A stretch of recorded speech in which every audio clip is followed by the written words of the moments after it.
نحمده ونصلي على رسوله الكريم اما بعد فاعوذ بالله من الشيطان الرجيم بسم الله الرحمن الرحيم رب اشرح لي صدري ويسر لي امري واحلل عقدة من لساني يفقهوا قولي ربنا لا تؤاخذنا ان نسينا واخطانا۔ محترم خواتین و حضرات، ہم وجود باری تعالیٰ کے حوالے سے اپنے شارٹ کورس کی آج دوسری کلاس کا آغاز کر رہے ہیں۔ پہلی کلاس میں ہم نے یہ دیکھا تھا کہ اس دنیا میں جس دور میں ہم اس وقت زندگی گزار رہے ہیں یہ الحاد کا دور ہے، الحاد کے فکری غلبے کا دور ہے، اور ہم نے یہ بھی دیکھا تھا کہ اس غلبے کی کیا وجوہات ہیں، کیا اسباب ہیں۔ اس پر بہت تفصیل کے ساتھ چونکہ گفتگو ہوئی تھی، اس لیے میں اسے اب دہرا نہیں رہا ہوں۔ صرف جو آج کا موضوع ہے انسان کا روحانی اور اخلاقی پہلو اور تاریخی تسلسل، اس پر ہم تفصیل کے ساتھ بات کریں گے، اور چونکہ ایک یہ تفصیلی ٹاپک ہے تو میں چاہ رہا ہوں کہ ہم فوراً اس پر گفتگو شروع کر دیں۔ لیکن ایک بات جو اہم ہے اور توجہ دلانے کی ہے وہ یہ کہ قرآن مجید میں اللہ تعالیٰ کے وجود پر جس طرح میں نے پچھلی دفعہ عرض کیا تھا دلائل نہیں دیے گئے، اور اس کی وجہ یہ ہے کہ اللہ تعالیٰ کی ہستی، اس کا وجود ایک مسلمہ وجود ہے، مسلمات کے دلائل نہیں دیے جاتے۔ البتہ قرآن مجید نے یہ ضرور کیا ہے کہ جن بنیادوں پر وجود باری تعالیٰ کی ہستی ایک مسلمہ حیثیت رکھتی ہے ان بنیادوں کو لوگوں کے سامنے لایا جائے۔ ایک دوسری شکل قرآن مجید میں یہ بھی پائی جاتی ہے، اور جو میرا لائف ٹائم کام بھی ہے، کہ وجود باری تعالیٰ کے علاوہ بھی قرآن مجید توحید پہ گفتگو کرتا ہے، رسالت پر کرتا ہے، آخرت پر کرتا ہے، اور ان کے تفصیلی دلائل دیتا ہے۔ تو جس وقت وہ ان تینوں چیزوں کا اس بات کر رہا ہوتا ہے، بالواسطہ طور پر وجود باری تعالیٰ کا اس بات ہو ہی جاتا ہے۔ اگر رسول ہیں تو کس کے رسول ہیں؟ اللہ کے رسول ہیں۔ اگر خدا ایک ہے تو بہرحال وہ ہے تو صحیح نا، اور اگر ثابت ہو جاتا ہے کہ آخرت کی زندگی حق ہے اور آخرت کو آنا ہے تو بہرحال اللہ ہی کی حضور پیشی کا یہ نام ہے۔ تو بالواسطہ استدلال قرآن مجید میں بہت تفصیل سے آپ کہہ سکتے ہیں کہ موجود ہے۔ اس تمہید کے بعد اب میں آج کی گفتگو کا آغاز کر رہا ہوں، جس کا عنوان آپ کے سامنے موجود ہے کہ جو پہلی چیز قرآن مجید ہمیں بتاتا ہے اور جس کو ہمارے سامنے رکھتا ہے وہ بنیاد جس کی وجہ سے ہم یہ کہہ سکتے ہیں کہ اللہ تعالیٰ کی ہستی ہر دور میں ایک مسلمہ حقیقت رہی ہے، اور آج کے اس دور میں بھی کہ جب خدا کے وجود کے بارے میں بظاہر یہ لگتا ہے کہ عقلی استدلال بالکل نہیں ہے، اور سائنس اور فلسفہ اور حکمت اور انسانوں کا علم خدا کے وجود کے خلاف بظاہر گواہی دیتا ہوا محسوس ہوتا ہے، اور جو انٹلیکچل ایلیٹ ہے دنیا کی وہ اللہ تعالیٰ کو اس طرح نہیں مانتی جس طرح اسے ماننے کا حق ہے۔ اس کے باوجود ہم دیکھتے ہیں کہ انسانوں کی اکثریت خدا کو مانتی ہے۔ تو اس کی کچھ اساسات ہیں۔ پہلی اساس انسان کے اپنے اندر ہے، اور ان اساسات کو قرآن مجید نے بیان کیا ہے۔ میں قرآن مجید کے بیان پہ لیکن بعد میں آؤں گا۔ پہلے میں چاہتا ہوں کہ آپ خود انسان کے بارے میں سمجھ لیں کہ انسان کیا ہے۔ انسان کیا ہے؟ دیکھنے میں جب ہم ایک دوسرے کے سامنے کھڑے ہوتے ہیں تو ایک جسمانی وجود ہمارا آپ کو اور مجھے، آپ کو میرا وجود نظر آتا ہے۔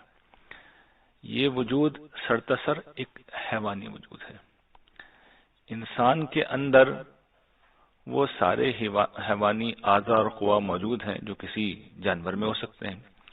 آپ میں سے جن لوگوں نے سائنس کی تعلیم حاصل کی ہے اور بایولوجی جنہوں نے پڑھی ہے وہ یہ جانتے ہیں کہ انسانوں کے جتنے بھی سسٹم ہیں انہیں سمجھانے کے لیے مختلف جو جانور ہیں اور بڑے ابتدائی لیول کے جانور ہیں ان کا ڈائسیکشن جب کیا جاتا ہے تو پتہ چلتا ہے کہ وہی چیزیں ان کے اندر بھی موجود ہیں۔ مینڈک مجھے یاد ہے جب ہم بھی اسٹوڈنٹ تھے تو وہی ریسپائریٹری سسٹم اور وہی کارڈیو ویسکولر سسٹم سب ان کے اندر بھی موجود ہوتا تھا۔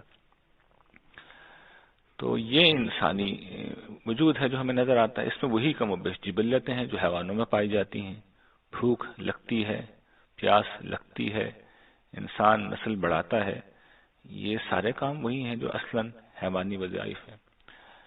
لیکن اس کے باوجود یہ ایک ناقابل تردید حقیقت ہے کہ انسانی شخصیت کے کچھ اور پہلو بھی ہیں، اور ان میں سب سے نمایاں اور اہم پہلو یہ ہے کہ انسان ایک روحانی وجود بھی رکھتا ہے. یہ روحانی وجود کیا ہے؟ اس وجود کو اگر کبھی آپ نے دیکھنا ہے تو اس سے اس کا اندازہ کیجئے کہ انسان جس وقت مشکل میں گھرا ہوا ہوتا ہے تو بے اختیار وہ یہ چاہتا ہے کہ کوئی برتر ہستی ہو جس کے سامنے وہ پیش ہو، اس کے سامنے وہ اپنا مسئلہ رکھے، جس کے سامنے وہ روئے، جس کے سامنے وہ گڑ گڑائے، جس کو پکارے، اور جب اس کی تکلیف دور ہو جائے تو وہ اس کے سامنے شکر گزاری کے احساس کے ساتھ سر بسجود ہو جائے، اس کا احسان ماندے، اس کی تعریف کرے، اس کی تسبیح کرے. یہ انسان وہ ہے جو خدا کو ماننا چاہتا ہے اور خدا کی پرستش کرنا چاہتا ہے، وہ اس کی عبادت کرنا چاہتا ہے، اور جس وقت وہ یہ کرتا ہے اسے ہمیشہ سکون ملتا ہے، اسے اطمینان ملتا ہے. اور اس میں کسی ایک مذہب کی قید نہیں ہے.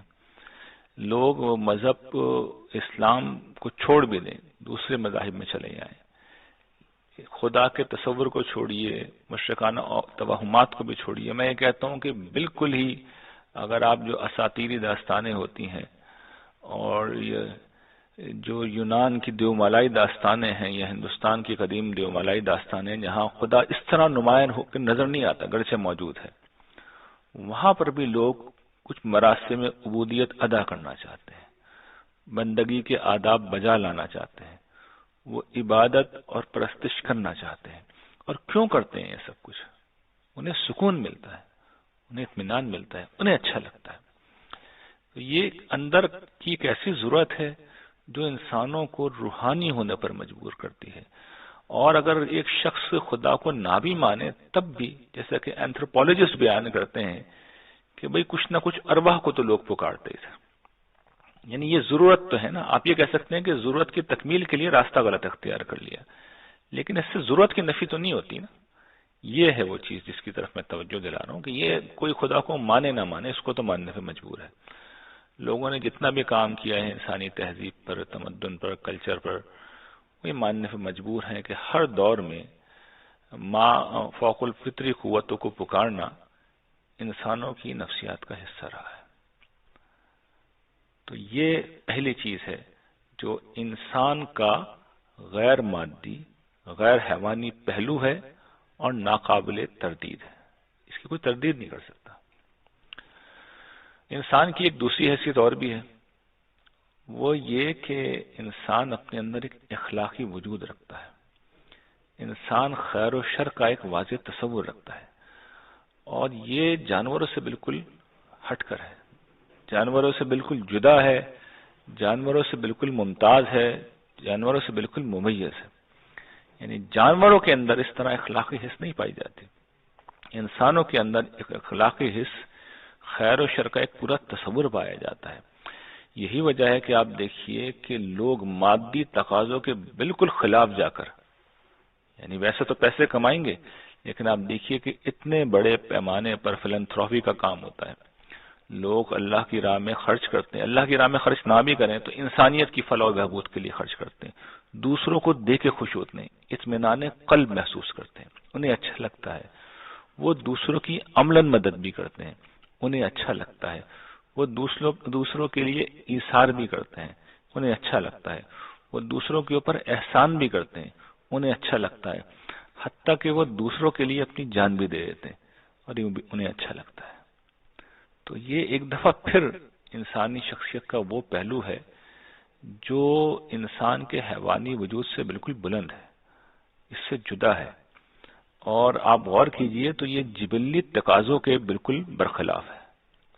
جبلی تقاضے تو یہ کہتے ہیں نا کہ خود کھاؤ، لیکن یہ کیا چیز ہے؟ یہ اخلاقی شعور یہ کہتا ہے دوسروں کو کھلاؤ.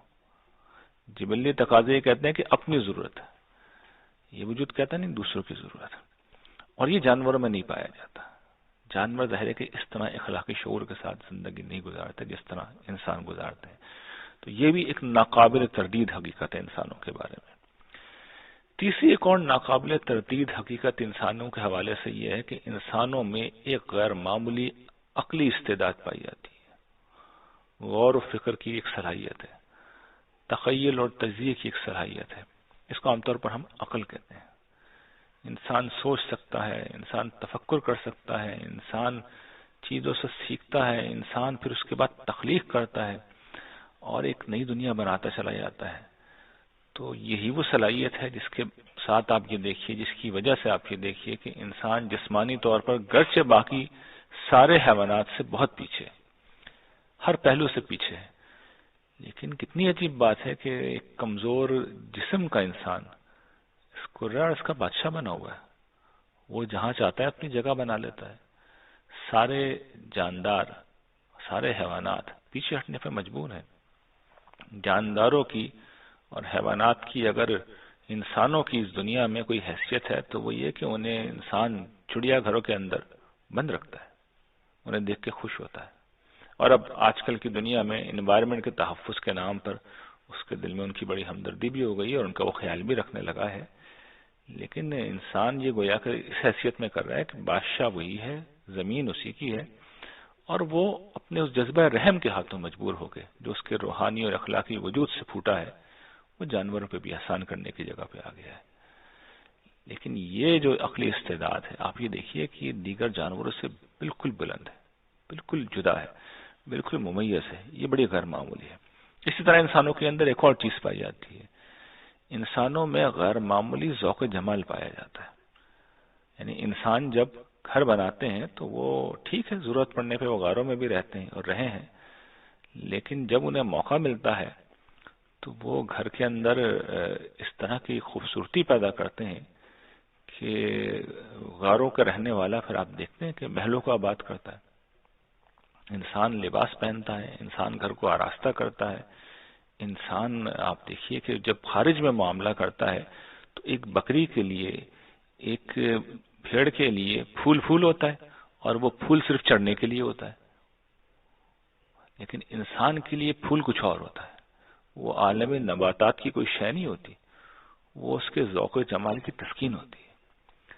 تو انسان اس پہلو سے بھی آپ دیکھیں بڑا مختلف ہے، بڑا منفرد ہے.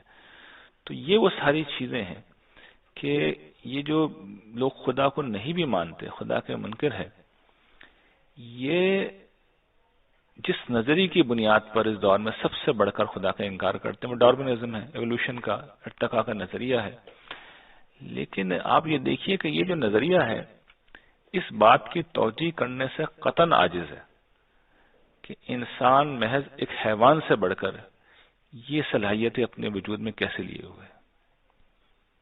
یعنی یہ بات تو سمجھ میں آتی ہے نا کہ انسان ایوالو ہوئے ہیں، ان کا چلیے بہت مان لیا ہم نے، بہت اعتماد کر لیا آپ کی بات کے اوپر کہ بھئی یہ ٹھیک ہے، ارتقاء ہوا ہے اور پھر بندروں سے انسان تو زیادہ ایفیشینٹ بندر بننا چاہیے تھا نا. تو کچھ اور ہی پروڈکٹ بن گئی ہے. یعنی پروڈکٹ یوں بنی ہے کہ جسمانی طور پہ کمزور ہو گئی ہے، لیکن ان ساری چیزوں کے اعتبار سے وہ غیر معمولی ہو گیا ہے. یہ کیسا ایوولوشن، یہ کیسا ارتقاء ہے؟ یہ اس چین کا حصہ نہیں لگتا، کہیں سے نہیں لگتا. اس کی کوئی گنجائش نہیں ہے، اس کی کوئی توجیہ نہیں کی جا سکتی، اس کی کوئی وضاحت نہیں کی جا سکتی کہ انسان ایسا کیوں ہے. پچھلی دفعہ بھی میں نے ایک مثال شاید مجھے یاد پڑتا دی تھی، سوالات میں دی تھی، لیکچر میں دی تھی، کہ لوگ کہتے ہیں یہ دماغ بڑا ہوتا چلا گیا. پہلے تو یہ سوال ہے کہ دماغ کس نے بڑا کیا، لیکن فرض کر لیے دماغ بڑا ہوتا چلا گیا تو سب کو معلوم ہے کہ نندرتھل حیوانوں کا دماغ جو تھا، وہ انسان نما جو ایک مخلوق تھی یہاں، وہ کہتے ہیں کہ 2 لاکھ سال سے 50,000 سال پہلے تک موجود تھی، اس کا دماغ تو اس کے چونکہ ڈھانچے مل گئے، وہ موجودہ انسان سے بڑا تھا. موجودہ انسان ہومو سیپینس کہلاتا ہے، اس سے بڑا تھا. تو یہ پھر وہاں پہ زیادہ ہونا چاہیے تھا، بالکل نہیں ہوا وہاں پہ. اب اس کی بھی کوئی نہ کوئی، جس نے نہیں ماننا ہوتا وہ کوئی بھی توجیہ کرنے کی کوشش کرتا ہے، لیکن یہ حقائق ہے، اس کی کوئی آپ توجیہ نہیں کر سکتے ایسا کیوں ہو رہا. تو قرآن مجید اصل میں انہی چیزوں کی بنیاد پر اب ایک بیان سامنے رکھتا ہے، اور وہ قرآن مجید میں انسانوں کے حوالے سے ہے. اور وہ بیان یہ ہے کہ اللہ تعالیٰ نے انسان کے مادی وجود کو تخلیق کیا، اللہ کی ہستی نے تخلیق کیا اور پھر اس کا تسویہ کیا، اس کو درست کیا، اس کو امپروو کیا، بہترین شکل میں لائے اللہ تعالیٰ. اور جب یہ عمل ہو گیا تو پھر قرآن مجید ہمیں یہ بتاتا ہے کہ اس میں اللہ تعالیٰ نے اپنی روح پھونکی.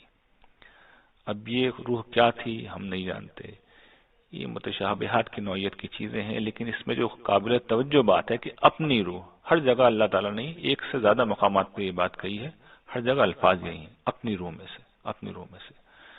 یہ خدائی فیضان ہے، خدا کی ذات کا کوئی فیضان ہے جس کو قرآن نے روح سے یا پھونک سے تعبیر کیا ہے. ہم اس کی حقیقت نہیں جانتے، لیکن بہرحال اس کا نتیجہ یہ جانتے ہیں کہ ہمارے اندر پھر یہ چیزیں پیدا ہوئی ہیں اس کے نتیجے میں. تو اب وہ چیزیں کیا ہیں؟ ایک تو وہ روحانیت ہے. اس کے بعد یہ دیکھیے قرآن مجید نے دیگر مقامات پر اس کو کھولا ہے کہ اس کے نتیجے میں ہوا کیا. اس کے نتیجے میں سورہ سجدہ میں اللہ تعالیٰ یہ بتاتے ہیں کہ اس روح کے پھونکنے کے بعد اللہ تعالیٰ نے وَجَعَلَ لَكُمُ السَّمْعَ وَالْأَبْصَارَ وَالْأَفْئِدَةَ، اس کے بعد اللہ تعالیٰ نے انسان کو کان، آنکھیں اور دل بھی عطا کیے. یہ کیا ہے؟ یہ اصل میں عقلی وجود کی طرف اشارہ ہے، انسان کی عقلی صلاحیتوں کی طرف اشارہ ہے، سوچنے، سمجھنے، دیکھنے، تجزیہ کرنے کی اس صلاحیت کی طرف اشارہ ہے جس کو مجموعی طور پر ہم عقل انسانی کہتے ہیں. تو یہ محسوس یہ ہوتا ہے کہ اس کا تعلق بھی وہیں سے ہے جس طرح قرآن مجید بیان کر رہا ہے. اور جس اخلاقی وجود کی ہم نے بات کی ہے، قرآن بتاتا ہے کہ وہ بھی اسی روحانی وجود سے پھوٹا ہے. سورہ شمس میں اللہ تعالیٰ نے پھر یہی چیز بیان کی کہ ہم نے انسان کو، نفس کو بنایا، اسے ٹھیک کیا، اور پھر اس کے بعد نیکی اور بدی، اور اس کی بدی اور اس کا تقوی اسے فَأَلْهَمَهَا فُجُورَهَا وَتَقْوَاهَا الہام کیا. یعنی یہ بھی اسی وقت عمل ہو گیا تھا کہ انسان میں سوچنے سمجھنے کی صلاحیت بھی پیدا ہوئی تھی اور انسان کے اندر خیر و شر کا الہام بھی ہو گیا تھا. زندگی میں کیا کرنا ہے اور کیا نہیں کرنا یہ بھی انسان کو معلوم ہو گیا تھا. تو یہ سب کچھ پھوٹا کہاں سے ہے؟ یہ پھوٹا اصل میں اسی روحانی وجود سے ہے جو اللہ تعالیٰ کا ایک خاص امر ہے، اس کا ایک خاص حکم ہے. ہم نہیں جانتے اس کی نوعیت کیا ہے، لیکن بہرحال محسوس یہ ہوتا ہے، جس کو اسی وجہ سے میں بعض مقامات پہ اگر آپ لوگوں نے میری تحریریں پڑھی ہیں تو میں صرف سمجھانے کے لیے کہتا ہوں، صرف سمجھانے کے لیے انسان ایک چھوٹا خدا ہے اور اس کے اندر خدائی صفات کا ایک عکس پایا جاتا ہے. تو یہ عکس اصل میں سارا یہیں سے آ رہا ہے کہ خدا کی روح میں سے انسان میں پھونکا گیا ہے. تو یہ پہلی چیز ہے جو قرآن مجید اساس بیان کرتا ہے کہ وہ جو شروع میں 4-5 چیزیں میں نے بیان کی ہیں، قرآن کہتا ہے اس کا سورس یہ ہے، یہاں سے پیدا ہوئی ہیں. اچھا، اس کے بعد قرآن مجید اگلی بات یہ بتاتا ہے کہ معاملہ یوں نہیں تھا کہ بس انسانوں کی روح کے اندر یہ پھونک دیا گیا ہے. نہیں، خدا کا جو وجود ہے، خدا کی جو ہستی ہے، وہ انسانی وجود کے اجزائے ترکیب سے کہیں بڑھ کر انسان کے لاشعور کا حصہ بنا دیا گیا ہے. تو اس کے لیے قرآن مجید سورہ اعراف میں ایک واقعہ بیان کرتا ہے کہ ایک وقت تھا جب اللہ تعالیٰ نے تمام بنی نوع انسان کو پشت در پشت پیدا کیا، ان کی پیٹھوں سے قرآن کہتا نکالا اور سب کو ایک ساتھ پیدا کر دیا، اور پھر ان سے پوچھا الست بربکم، کیا میں تمہارا پروردگار، تمہارا مالک، تمہارا رب نہیں ہوں؟ تو انہوں نے کہا کیوں نہیں، بلا. تو قرآن مجید یہ بیان کرتا ہے کہ سارے انسان اس دنیا میں جب آئے ہیں تو آنے سے پہلے خدا کا بھرپور تعارف تھا جو انہیں حاصل ہوا ہے، اس کے بعد وہ اس دنیا میں آئے. ایسا نہیں ہے خدا کے بھرپور تعارف کے بعد آئے. اس میں ایک سوال یہ پیدا ہوتا ہے کہ جی اچھا، یہ واقعہ کوئی ہوا تھا تو ہمیں یاد کیوں نہیں؟ دیکھیے، اس بات کو سمجھ لیجئے، یہ انسانی نفسیات کا ایک بنیادی اس دور میں مسئلہ ہے اور تحقیق شدہ بات ہے یہ کہ انسان، زیادہ تر انسان اور بلکہ سارے ہی انسان اپنی زندگی کے ابتدائی 3 برسوں میں 90% بن چکے ہوتے ہیں جو انہیں بننا ہوتا ہے. اور یہ وہ عمر ہے، ابتدائی 3 برس کی عمر، جس کے بارے میں آپ سے پوچھوں کیا ہوا تھا اور آپ مجھ سے پوچھیں کیا ہوا تو ایک واقعہ ہم نہیں بیان کر سکتے. یعنی اس عمر کے بارے میں، اس عمر میں، اس دور میں کیا ہوا تھا شروع کے 3 سالوں میں، ہماری یادداشت کام کرنا شروع کرتی ہے عام طور پر 5 سال 6 سال. اس دوران میں ہماری یادداشت، واقعات ہماری یادداشت میں محفوظ ہوتے ہیں گرچہ بڑے دھندلے، بہت دھندلے، کوئی آپ بہت دور کی یادداشت، کوئی دھندلی سی تصویر آپ بیان کر دیں گے. بچپن میں نانا تھے، گھر میں دادا تھے، ان کا بچپن میں انتقال ہو گیا تو ان کی کوئی دھندلی سی تصویر، لیکن متعین واقعات کسی کو یاد نہیں ہوتے. لیکن ہمارے وجود کی، ہمارے نفسیاتی وجود کی صورت گری کون کرتا ہے؟ وہی واقعات کر رہے ہوتے ہیں. یہ تو مسلم ہے نا. تو اسی طرح اس بات کو سمجھیں کہ اللہ تعالیٰ نے انسانوں کو اس کی جو زندگی کی ابتدا میں متعارف کرا دیا، اس کے بعد یہ ہمارے شعور سے تو محو ہو گیا ہے واقعہ، لاشعور میں اس نے ہماری تشکیل کر دی ہے، اور اس کی بنا پر ہم اللہ تعالیٰ کی ہستی سے بھرپور طریقے سے واقف ہیں. پھر قرآن مجید ایک اور واقعہ بیان کرتا ہے، حضرت آدم اور ابلیس کا واقعہ، اور یہ قرآن مجید میں کوئی ایک جگہ بیان نہیں ہوا، 7 مقامات پہ بیان ہوا. سورہ بقرہ میں، سورہ آراف میں، سورہ سعد میں، سورہ حجر میں، سورہ بنی اسرائیل میں، قرآن مجید میں کئی جگہ یہ واقعہ بیان ہوا ہے. اور اس واقعے میں ہمیں یہ معلوم ہوتا ہے کہ انسان خدا کا شعوری تعارف لے کر اس دنیا میں آئے. یعنی وہ جو معاملہ تھا وہ عالم ارواح کا تھا، عہد الست کا معاملہ عالم ارواح کا تھا. وہ جسمانی وجود بظاہر یہ محسوس ہوتا ہے کہ وہ جسمانی وجود جس طرح اس وقت ہم سمجھتے ہیں، یا ہو سکتا ہے جسمانی وجود ہو، ہم یہ بھی نہیں جانتے کیونکہ اللہ تعالیٰ نے تو اس کو اس طرح بیان نہیں کیا ہے. ہو سکتا ہے جسمانی طور پہ بنایا ہو، ہم کچھ یقین سے نہیں کہہ سکتے کیا ہوا تھا. لیکن بہرحال یوں نہیں ہے کہ انسانی تاریخ کا حصہ وہ نہیں ہے. لیکن یہ جو واقعہ ہے قرآن مجید میں بیان ہوا ہے، یہ اللہ تعالیٰ بیان کرتے ہیں کہ تمہاری تاریخ میں یہ پیش آیا ہے. تمہاری ماں اور تمہارے باپ وہ مجھ سے مکالمہ کر کے اس دنیا میں آئے ہیں. نہ صرف مکالمہ کر کے اس دنیا میں آئے ہیں بلکہ وہ اپنے دشمن شیطان سے بھی واقف تھے. ان کی باقاعدہ وہاں پہ گفتگو ہوئی ہے، وہ ایک دوسرے سے پوری طرح باخبر تھے، اللہ تعالیٰ سے باخبر تھے. اللہ تعالیٰ نے ان کو ایک حکم دیا تھا، اس حکم کی پیروی اور پابندی سے شیطان نے ان کو ڈگمگایا، وہ واقعی ڈگمگا گئے. لیکن اس کے بعد انہوں نے رجوع کیا اللہ کی بارگاہ میں، توبہ کی، معافی مانگی، اللہ تعالیٰ نے انہیں معاف کر دیا اور ایک نبی بنا کے دنیا میں بھیجا. تو انسان یوں نہیں ہوا کہ انسان نے اپنا آغاز کوئی اندھیرے میں کیا ہو، انسان نے اپنا آغاز مکمل روشنی میں کیا ہے. اچھا، اس کے بعد بھی قرآن مجید ایک قدم آگے بڑھتا ہے اور یہ کہتا ہے کہ اتنی ہی بات نہیں ہے، بلکہ حضرت آدم علیہ السلام تو ایک نبی تھے نا، لیکن ان کی اولاد میں بھی اللہ تعالیٰ نے ابتدا میں اس کا اہتمام کیا اور ایک طویل عرصے تک اس کا اہتمام کیا جاتا رہا. قدیم صاحب سے معلوم ہوتا ہے، قرآن مجید سے بھی اس کی شہادت ملتی ہے کہ نظر پیش کرتے تھے لوگ اللہ تعالیٰ کے حضور پرستش کے اظہار کے لیے، شکر گزاری کے اظہار کے لیے، عقیدت کے اظہار کے لیے نظر پیش کرتے تھے تو آسمان سے ایک آگ آ کر اس نظر کو جلا دیتی تھی. تو سوختنی کی جو قربانی آپ نے کبھی سنا ہوگا، یہ اصل میں یہ وہی چیز تھی. قدیم آسمانی صحائف میں اس کو اس طرح بیان کیا گیا ہے. تو سوختہ کہتے ہیں نا جل جانا، تو آسمان سے آگ اتر کے اس کو جلا دیتی تھی، اور یہ اللہ تعالیٰ کی طرف سے قبولیت کی علامت ہوتی تھی. تو گویا کہ زمین والوں نے آسمان والے کی مداخلت کو اپنی آنکھوں سے ہوتے ہوئے عرصے تک دیکھا ہے، عرصے تک دیکھا ہے. اور اس کے بعد ہم جانتے ہیں کہ نبوت رسالت کا ایک پورا سلسلہ ہے، اس میں بالواسطہ طور پر اللہ تعالیٰ گفتگو کرتے رہے. تو یہ جو ساری چیزیں ہیں یہ مل کے کیا بتاتی ہیں؟ یہ بتاتی ہیں کہ انسانوں نے اپنے سفر کا جب آغاز کیا تو وہ اللہ تعالیٰ سے اچھی طرح واقف تھے اور توحید کے اوپر تھے. قرآن مجید یہ واضح کرتا ہے. پھر بتاتا ہے کہ نہیں، اختلاف ہوئے ہیں. سورہ بقرہ میں آیت 212 میں اللہ تعالیٰ کہتے ہیں نا کہ کان الناس امۃ واحدہ، انسان شروع میں ایک ہی امت تھے، پھر انہوں نے اختلاف کیا، اللہ تعالیٰ نے پھر نبی رسول بھیجے. تو یہ اختلافات کیوں ہو جاتے ہیں اور آج کے دن تک کیوں ہیں؟ جب اتنا بڑا مسلمہ ہے تو پہلے کیوں شرک شروع ہو گیا اور اب کیوں لوگ الحاد کی باتیں کرتے ہیں؟ دیکھیے اس کی وجہ کیا ہے. اس کی وجہ ہے کہ انسانی جبلت کے اصل میں کچھ تقاضے ہوتے ہیں، ان تقاضوں کی تکمیل کے لیے انسان کی ساری توجہ وہیں پہ رہتی ہے. وہ پورے ہو جائیں تو انسان ان کی تسکین میں مزید لگ جاتا ہے، تسکین مزید کے لیے چلا جاتا ہے. پورے نہ ہو تو دکھی ہو کے بیٹھ جاتا ہے.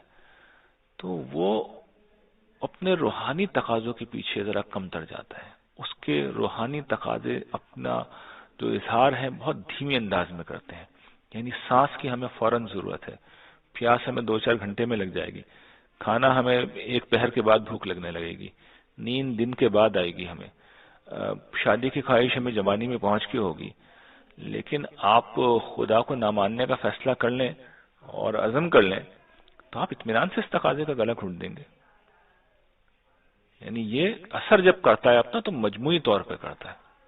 کوئی شخص مضبوط قوت ارادی کا حامل ہو تو وہ گلا گھونٹ دے گا اس تقاضے کا، اور وہ اطمینان سے کہہ دے گا کہ جی میں تو ٹھیک ہوں، جیسا بھی ہوں ٹھیک ہوں، مجھے خدا کی ضرورت نہیں ہے۔ لیکن میں بھی مثالیں دوں گا آپ کے سامنے کہ دیکھیے انسانیت نے مجموعی طور پہ کیا سلوک کیا اس طرح کے رویوں کے خلاف۔ ایک اس کی دوسری بڑی وجہ یہ تھی کہ شیطان، جس کا پیچھے ذکر ہوا ہے، قرآن مجید بتاتا ہے وہ اسکیم میں ہر جگہ موجود ہے، اس کی ضروریت ہے، اس کے پیروکار ہیں، وہ جنوں میں سے بھی ہیں، وہ انسانوں میں سے بھی ہیں، وہ آج کے دن تک اپنا کام کر رہے ہیں، اور ان کا کام ہی یہی ہے۔ شیطان نے چیلنج یہ دیا تھا کہ تیری سیدھی راہ پہ بیٹھوں گا میں، خدا کی سیدھی راہ توحید کی راہ ہے، خدا کے وجود کی راہ ہے، اس سے بھٹکاؤں گا۔ تو اس سے بھٹکانے کی ایک شکل شرک تھی، ایک شکل یہ الحاد ہے۔ تو پہلے لوگوں کو اس سمت میں وہ لے گیا، اب اس سمت میں لے جا رہا ہے۔ تو مسلسل یہ شیاطین کی دراندازی ہو رہی ہے۔ اس وجہ سے قرآن مجید یہ کہتا ہے مسائل اس وجہ سے پیدا ہو رہے ہیں، اس وجہ سے نہیں ہو رہا ہے کہ انسانوں کی جو فطرت ہے اس کے اندر کوئی ایسی چیز موجود نہیں ہے۔ میں نے آپ کو خارج سے بھی دکھایا ہے شروع میں، اور پھر قرآن مجید کے بیانات بھی آپ کے سامنے رکھ دی ہیں، اور اس کے باوجود اب میں آپ سے عرض کرتا ہوں کہ کوئی اس دور میں کتنا شور مچا لے، آپ یہ دیکھیے خدا موجود ہے، کس طرح موجود ہے۔ میں آپ کو ایک دو مثالوں سے سمجھاتا ہوں۔ دیکھیے ایک زمانہ قدیم کی مثال ہے بدھ مت۔ پچھلی دفعہ بھی میں نے عرض کیا تھا کہ جو بدھ مت کے پیروکار ہیں، بدھ مت کے جو پیروکار ہیں، ان کے ہاں یہ تصور تھا کہ خدا نہیں ہے۔ تو اس مذہب میں خدا کو سرکاری طور پہ نہیں مانا جاتا، نہیں مانا جاتا۔ بدھسٹ جو ہوتے ہیں وہ ایتھیسٹ ہوتے ہیں، مذہب کو مانتے ہیں، خدا کو نہیں مانتے۔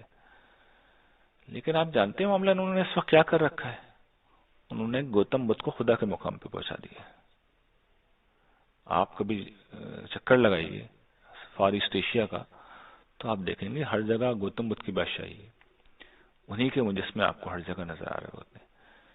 تو ایک طرف تو انہوں نے اپنی روحانیت کی تکمیل کے لیے مادی تقاضوں کی بالکل نفی کر دی، اس کا مطلب ہے روحانیت کی تسکین تو ان کے ہاں اس کی ضرورت تھی، اس سے انہوں نے انکار نہیں کیا۔ اور جو انہوں نے خدا کا انکار کیا تھا وہ بھی پرابلم آف ایول کے تحت میں نے پچھلی دفعہ بتایا تھا کہ اس کا ایک پس منظر ہے۔ لیکن دیکھیے ان کی فطرت نے کیسے زور سے ان کے منہ پہ پلٹ کے چانٹا مارا ہے کہ جس ہستی کے نام پہ یہ مذہب ہے اسی کو انہوں نے خدا بنا دیا۔ دوسری مثال کمیونزم کی ہے تو ہمارے آنکھوں دیکھا واقعہ ہے، پچھلی صدی کی داستان ہے۔ 80-90 برس کے اندر یہ ساری کہانی ہوئی ہے کہ 2-3 نسلوں تک 1917 میں سوویت یونین کا انقلاب آیا ہے لینن کی قیادت میں 1917 میں، اور 1989 میں خاتمہ ہوا ہے سوویت یونین کا۔ کم و بیش آپ سمجھ لیے 60 برس کا عرصہ ہے۔ 3 جنریشن تو اس کے اندر ایسی پیدا ہوئی ہوں گی کہ جن کی تربیت ہی اس بنیاد پہ کی گئی تھی کہ کوئی خدا نہیں ہے، مذہب افیون ہے، مذہب زہر ہے، مذہب فراڈ ہے، مذہب دھوکہ ہے۔ ادھر کمیونزم رخصت ہوا، ادھر کمیونزم رخصت ہوا، اور ادھر آپ دیکھیے کہ ہر جگہ پہ وہی اب چلے جائیں تو ایک آرتھوڈاکس مسیحی ریاست کے طور پر موجود ہے، وہی سوویت یونین۔ جو مسلمان ریاستیں تھیں یعنی سینٹرل ایشیا کی، وہاں لوگ اسلامی طریقے پہ عبادات کر رہے ہیں۔